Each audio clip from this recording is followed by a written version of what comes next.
Thank you, Mohammed. Your words remind us of what's at stake, and that message couldn't come at a more important time. Because right now, we do have to fight for the kind of Canada we all want to see. A place where we celebrate diversity, where we stand together, where we look out for each other. That's the promise our country must work hard to live up to, because too many times and for too many people, that promise has been broken. For the Afzal family in London, for communities in Etobicoke, in Quebec City, and across the country. Earlier this week, I sat down with the Gurgi family in Hamilton, who were threatened because of their faith. No one should face hatred in their own neighborhood. We talked about why things like this happen and how to prevent it. This includes fighting misinformation with education. It also includes ensuring that Muslim women in particular feel safe. Aucune femme au Canada ne devrait se sentir en danger quand elle marche dans la rue, peu importe ce qu'elle porte et peu importe la couleur de sa peau. Ensemble, on peut et on doit prendre un chemin différent. Ensemble, on peut se dresser contre l'islamophobie et c'est exactement ce qu'on va continuer de faire. Already, we've taken real action to protect Muslim Canadians and stamp out hate wherever it rears its ugly head. We created Canada's first ever anti-racism strategy and passed a motion in the House of Commons to condemn Islamophobia, because there must never be any doubt that hate is wrong and has no place in our country. To keep people safe, we're investing in infrastructure to protect everything from mosques to community centers. And to keep violence out of our communities, we're cracking down on online extremism and banning far-right hate groups. En tant que pays, il ne faut pas oublier pourquoi le 29 janvier est devenu la journée de commémoration de l'attentat de la mosquée de Québec et d'action contre l'islamophobie. Il faut se souvenir des tragédies qui ont eu lieu et s'engager constamment à ne pas laisser de place à la haine.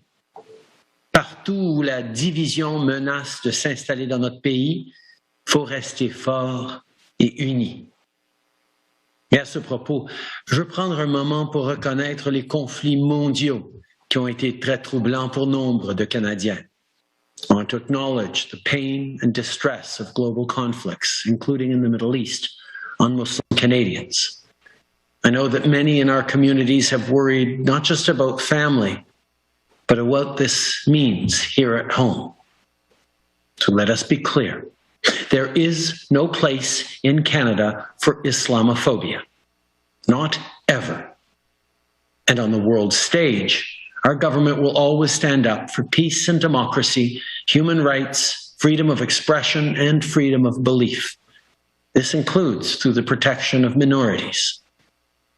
To young Muslims who take to the streets to advocate and protest, who call on their elected officials to do more, we see you and we hear you. We will continue to work with you on these issues close to your heart, close to our hearts. On a encore du travail à faire pour construire le pays et le monde dont on rêve tous. Et c'est pourquoi on est ici aujourd'hui.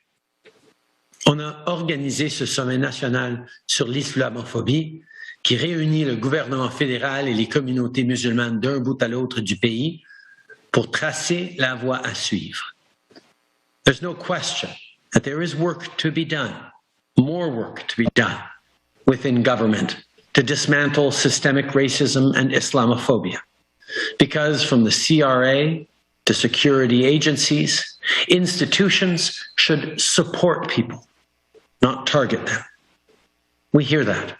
In fact, on the Canada Revenue Agency, the Minister of National Revenue, Diane Leboutillier, who's here with us today, will have more to say a little later on.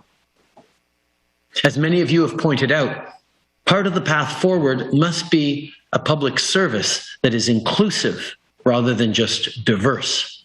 And the voices of all those with lived experiences and expertise on Islamophobia must be at the center of our work. Today, I'm here to listen to you on what our next steps should be to continue building a country where everyone is welcome, safe, and respected. This is not your burden to carry alone. As a society, this is everyone's responsibility to take on. We know that over the past years, we've seen increasing examples of hatred and division online and in public discourse. And over the past months of this pandemic, we've seen an increase in anti-Black racism, in anti-Asian racism, in anti-Semitism, in Islamophobia, in attacks against women. The range of reasons why Canadians need to continue to commit themselves to stepping up continues to grow.